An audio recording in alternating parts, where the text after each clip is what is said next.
چې څه تر مرګ پورې یاران وي څه د لارې د څه خلکو وي خبرې هم غدارې اصلیت د نقاب پوش و عکاسي کوي ورانوي شي لس کورونه دوه مکارې په دوزخ کې به د ښځو تعداد ډیر وي په دنیا کې به وي څومره ګنهګارې.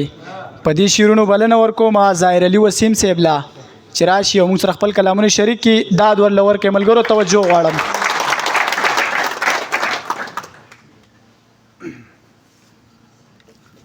اعوذ بالله من الشیطان الرجیم. بسم الله الرحمن الرحیم.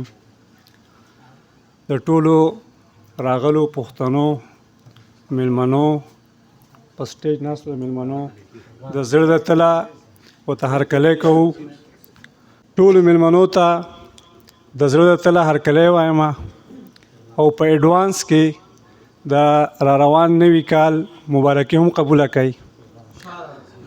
د غزل نه مخکې یو څو شعرونه دي چې د غرونو په سرونو پسرلي شولو جانانه، د غرونو په سرونو پسرلي شولو جانانه، یادونه مې په زړه کې لیوني شولو جانانه.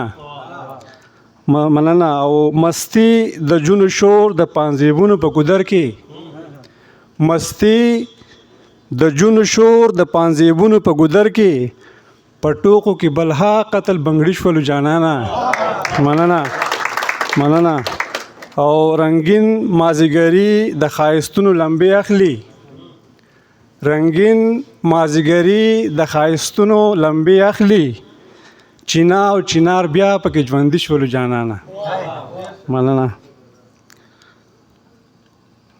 دا کاروان صاحب یو غزل دی چې تا ورته پام کړی چې دا تصویر خبرې کوي، تا ورته پام کړی چې دا تصویر خبرې کوي، دا زما وهم دی که ستا تصویر خبرې کوي.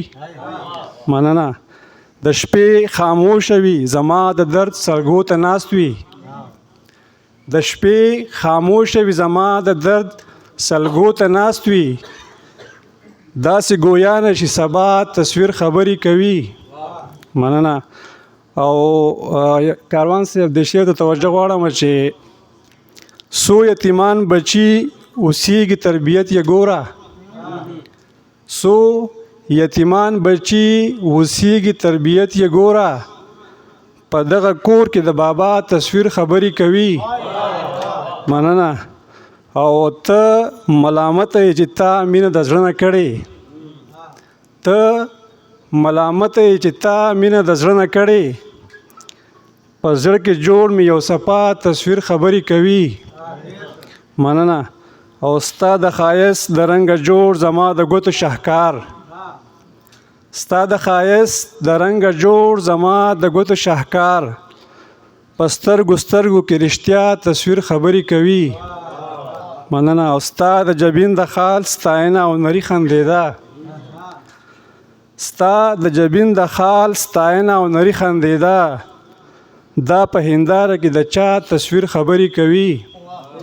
او ساحل صاحب اخیری شعر دی چې په داسې حال کې چې نه ته نه دی یاد وسیمه، په داسې حال کې چې نه ته نه دی یاد وسیمه، ستا د تصویر سره زما تصویر خبرې کوي.